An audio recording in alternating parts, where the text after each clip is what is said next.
迄落话，一位台语界差不多大家拢熟悉的先辈，真爱讲一个词。迄落下，便若拄着毋知安怎解说，无想要解说，也是要解说好清楚，会真费气的时阵，就会当用迄落下来代替。比如讲，人问你是安怎要用海翁来甲家己号名，你心内可能有几若个理由，毋过你知影对方根本毋是真正要了解，就会当应讲，就因为迄落下，所以安尼号。也是人质疑你支持的候选人，问你是安怎要听伊，你知影对方只是想要甲你呛声，你嘛会当应讲，伊就真迄落下啊，所以我甲支持，安尼来甲对话结束。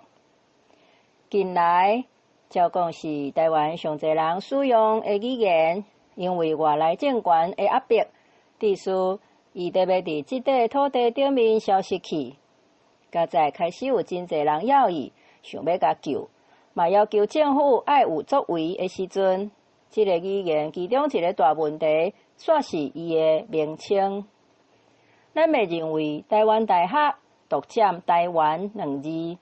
咱袂认为台南侵犯高雄甲屏东正港南平的地位，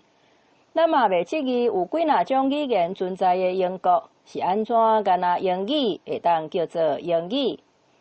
偏偏即个照讲是台湾上侪人使用的语言，煞袂当用台湾这2字，嘛袂当用台这字。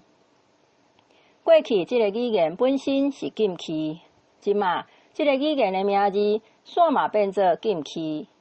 对要以即个语言的人来讲，互证即个语言甲人权尊严有关系，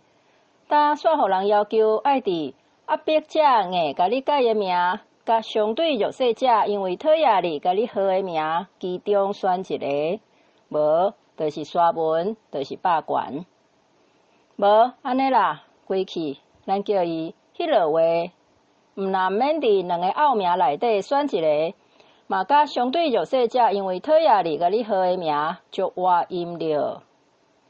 其实大家拢是台湾人，讲实在的。台湾2字做大家提起用，无人要独占啦，只是有一寡人较接用尔尔。